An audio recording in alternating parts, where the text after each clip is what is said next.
Hello friends, आज के video में हम लोग यह जानने की कोशिश करेंगे कि शब्द कन्फेशन की विधिक परिभाषा यानी कि कानूनी अर्थ क्या है। कन्फेशन की परिभाषा भारतीय साक्ष्य अधिनियम में नहीं दी गई है।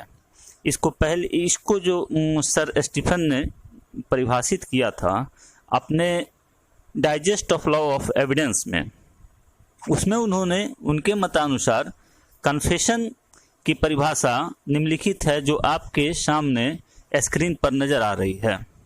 इस परिभाषा में उन्होंने दिया था कि confession is an admission made at any time by a person charged with a crime stating or suggesting an inference that he has committed that offence. इस परिभाषा का यदि संक्षिप्त विश्लेषण किया जाए तो यह पाया जाता है कि कोई भी कथन या बयान या स्टेटमेंट कन्फेशन हो सकता है यदि उसमें दो तत्वों में से कोई एक तत्व उपस्थित हो या मौजूद हो। वो दो तत्व कौन से हैं देखते हैं। पहला तत्व है कि कथन करने वाला व्यक्ति यह कहता हो कि मैंने यह अपराध किया है, जो कि आपको stating that he has committed that offence से क्लियर है। तथा दूसरा तत्व यह है कि यदि उसके बयान से कोई निष्कर्ष निकाला जाए कि वह अपराध किया है तो यह कन्फेशन होगा।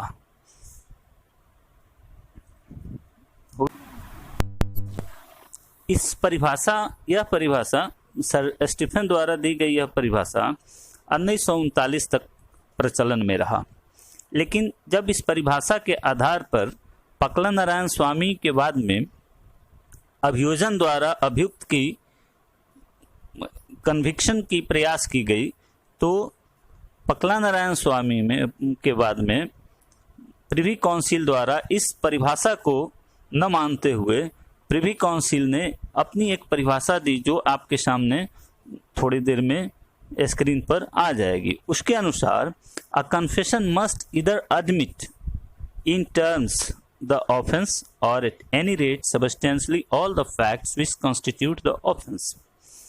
यदि इस परिभाषा को विश्लेषित किया जाए तो यह हम पाते हैं कि कोई भी बयान, स्टेटमेंट या कथन कन्फेशन हो सकता है यदि उसमें दो तत्वों में से कोई एक तत्व मौजूद हो। पहला, उस कथन को कहने वाला, उस कथन को करने वाला व्यक्ति स्पष्ट रूप से यह स्वीकारोक्ति करता हो कि उसने अपराध किया है या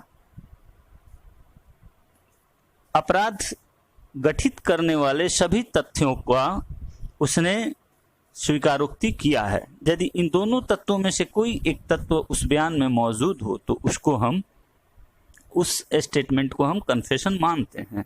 और यह परिभाषा सुप्रीम कोर्ट द्वारा भी माना गया, जो पलविंदर कौर के बाद में माना गया, तथा यह परिभाषा पुनः ओम प्रकाश बनाम यूपी स्टेट ऑफ यूपी के बाद में भी माना गया और इस तरह से यह परिभाषा आज सुस्थापित है।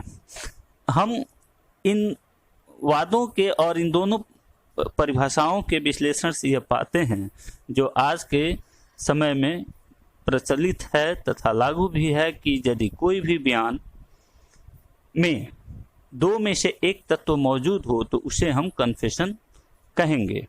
पहला, कि उस बयान में अभियुक्त ने यह स्पष्ट रूप से बयान किया हो कि वह यह अपराध किया है। दूसरा, कि वह सारवान रूप से अपराध गठित करने वाले सभी तत्वों का स्वीकारोक्ति किया है तो हम उसे ऑफेंस मानेंगे। ये आज हम कन्फेशन की परिभाषा समझाने की आपको प्रयास किए हैं।